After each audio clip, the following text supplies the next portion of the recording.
என் பேர் திவ்யா. நான் எஸ்பிபிடி ஆஃபீஸில் வந்து கடந்த 2 வருஷமாக ஒர்க் பண்ணிகிட்ருக்கேன். நம்ம எஸ்பிபிடியில் வந்து கிட்டத்தட்ட 1400க்கு மேற்பட்ட குழந்தைங்களுக்கு வந்து உதவி செஞ்சிட்ருக்கோம். அதில் வந்து பார்த்தோம் அப்படின்னா அம்மா அப்பா இல்லாமல் அனாதை குழந்தைன்னு சொல்லுவாங்க பார்த்தீங்களா, அம்மா அப்பா 2 பேருமே இல்லாமல் 64 குழந்தைங்க இருக்காங்க. அந்த 64 குழந்தைங்க வந்து எப்படி இருக்காங்க அப்படின்னா, அம்மா வந்து பார்த்திங்கன்னா ஒரு டெத்தாக இருப்பாங்க, கொஞ்சம் ஹெல்த் இஷ்யூஸால் அவங்க அம்மா இறந்துருப்பாங்க. அவங்க அப்பா அதனால் ட்ரிங்க்ஸ் அடிக்ட் ஆகி அவங்க அப்பா இறந்துருவாங்க. சிலர் அப்படி இல்லை அப்படின்னா அப்பா வந்து இறந்துருப்பாங்க, ஒரு ஆக்சிடென்ட்டு, ட்ரிங்க்ஸ் அடிக்ட், ஏதோ சம் ரீசன், உடல் ரீதியாக ஏதோ ஒரு ரீசனால் அப்பா இறந்துருப்பாங்க. அப்பா இறந்த இழப்பு தாங்க முடியாமல் அம்மா வந்து சூசைட் அட்டன் பண்ணுறது, அவங்க ஒரு ஆக்சிடெண்ட்டில் போய் இறக்குறது, அவங்களும் அதுக்கப்புறம் உடம்பு சரியாமல் போகிறது. இந்த மாதிரி அம்மா அப்பா 2 பேருமே இல்லாமல் குழந்தைங்க வந்து பார்த்திங்கன்னா 65 குழந்தைங்க வந்து நம்மக்கிட்ட வந்து பெனிஃபிஷரியாக வந்து பயனடைஞ்சிட்ருக்காங்க.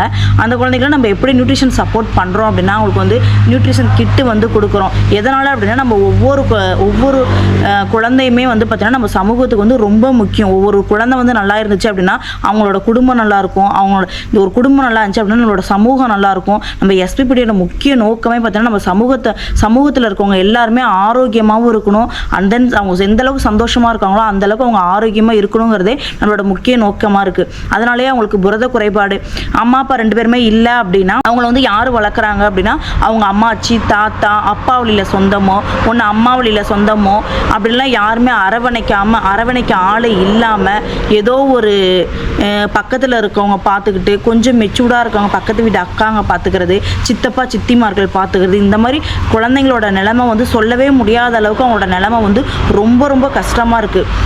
ஸோ எப்படிலாம் குழந்தைங்க இருக்க முடியுமா? ரொம்ப நம்ம குழந்தைங்களுக்கு வந்து பார்த்திங்கன்னா எல்லா ஒரு குழந்தைங்களாக இருந்தாலும் பெரியவங்களாக இருந்தாலும் 50 வயசாக இருக்கவங்களால தான் 60 வயசாக இருந்தாலும் அம்மா அப்பாங்கிறவங்க ரொம்ப முக்கியம். அது எல்லாத்துக்குமே தெரியும். ஆனால் இப்போது இந்த குழந்தைங்களுக்கு வந்து ஒரு 6வது படிக்கிறாங்க, வெறும் 11 வயசு, 12 வயசு, 7 வயசு குழந்தைங்க, 3 மாதத்து குழந்தைங்க, 5 மாதத்து குழந்தைங்க, இந்த மாதிரி சின்ன வயசுலேயே அவங்க அம்மா அப்பா இல்லாமல் படுற கஷ்டம் நம்மளால பார்க்க கூட முடியல.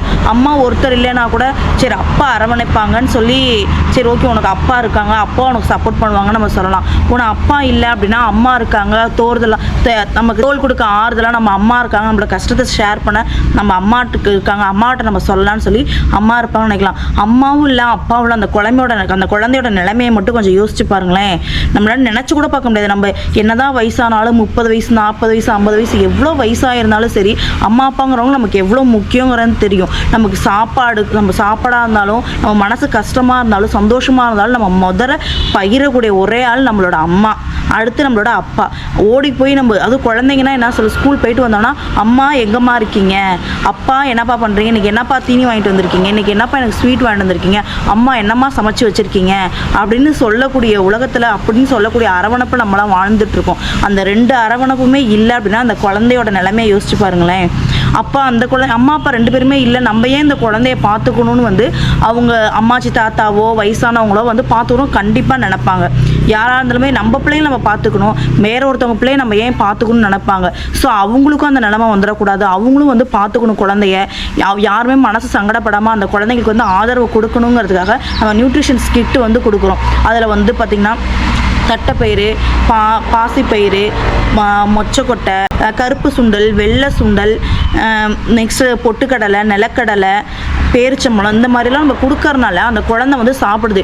ஓகே இந்த குழந்தைக்கு வந்து இந்த மாதிரி பொருள் வந்து இப்படி எஸ்பிபிடிலேருந்து தராங்க, இதுக்கு இந்த குழந்தைக்கு நம்ம சாப்பிட்ற செலவு நமக்கு கம்மி அப்படின்னு சொல்லி நினைக்கிறவங்களும் நிறைய பேர் இருக்காங்க. இப்போ தாத்தா பாட்டி வந்து வளர்க்குறாங்கன்னு வச்சுக்கோங்களேன். இப்போ தாத்தா பாட்டியெல்லாம் அவங்களால எவ்வளோ நாளைக்கு வேலை போக முடியும்? அவங்க எப்படி வேலைக்கு போவாங்க? அப்போ அந்த தாத்தா வேணால் வேலைக்கு போவார், அந்த பாட்டி வந்து வயசானவங்களாக இருப்பாங்க. பக்கத்தில் கிடைக்கிற 100 நாள் வேலை, களப்பறித்தல் வேலை, அந்த மாதிரி வேலைக்கு போய் அந்த குழந்தைய வந்து பார்த்துக்குவாங்க. தாத்தாவாக இருக்கவங்க அக்கம் பக்கத்தில் ஏதாவது சின்ன சின்ன வேலைக்கு கூப்பிட்றது, பெயிண்ட் அடிக்க போகிறது, ஒரு வரப்பு வெட்டுறது, வயக்காட்டு வேலைக்கு, இந்த மாதிரி கொடிக்கால் வேலைக்கு, இந்த மாதிரி சின்ன சின்ன வேலையை செஞ்சு அந்த குழந்தைக்கு ஏதாவது நம்மளால முடிஞ்சதை வந்து கொடுக்கலாம் அப்படின்னு சொல்லி அவங்களால முடிஞ்சதை கொடுப்பாங்க. அந்த குழந்தைகளுக்கு நாங்கள் என்ன பண்ணுறோன்னா எங்களால் முடிஞ்ச சப்போர்ட் நாங்கள் கொடுக்கணும், அவங்களுக்கு நியூட்ரிஷனாகவும் இருக்கணும், அவங்களுக்கு அன்றாட கிடைக்கக்கூடிய உணவு, உடை, இருப்பிடம் இது வந்து வந்து குழந்தைகளுக்கு ரொம்ப இம்பார்ட்டண்ட்டு. ஸோ அந்த உணவு வந்து நாங்கள் கொடுக்குறோம், எங்களோட சாப்பாடு அந்த குழந்தைங்க வந்து சாப்பிட்ணுன்னு நாங்கள் நினைக்கிறோம். தினம் தினம் சாப்பிடும்போது அது எங்களோட சாப்பாடாகவும் இருக்கணும். அந்த சாப்பாடு வந்து அந்த குழந்தைங்களுக்கு ரொம்ப நியூட்ரிஷன் சத்து, புரோட்டீன் சத்து நிறைஞ்ச சாப்பாடாகவும் இருக்கணுங்கிறத நாங்கள் நினைக்கிறோம். அது நினைக்கிறனால தான் எங்களால் தொடர்ந்து அந்த குழந்தைங்களுக்கு வந்து சப்போர்ட் பண்ணுற மாதிரி இருக்குது. நீங்கள் கொடுக்குற உதவி வந்து இந்த மாதிரி அம்மா அப்பா இல்லாமல் குழந்தைங்களுக்கு வந்து ரொம்பவே ஹெல்ப்பாக இருக்குது. கிட்டத்தட்ட 65 குழந்தைங்க வந்து இந்த மாதிரி இருக்காங்க. அவங்களோட நிலைமையெல்லாம் யோசிச்சு பாருங்களேன். அதனால் நீங்கள் வந்து சப்போர்ட் எங்களுக்கு வந்து தொடர்ந்து கொடுத்துக்கிட்டே இருக்கும்னு நாங்கள் நினைக்கிறோம். ஒரு குழந்தை சந்தோஷமாக இருந்துச்சுன்னா அந்த குடும்பம் சந்தோஷமாக இருக்கும். அந்த குடும்பம் சந்தோஷமாக இருந்துச்சுன்னா இந்த சமூகமே சந்தோஷமாக இருக்கும். ப்ளீஸ் எங்கள் எஸ்பிபிடி சேரிக்கு வந்து நீங்கள் ஹெல்ப் பண்ணுங்கள். தேங்க்யூ.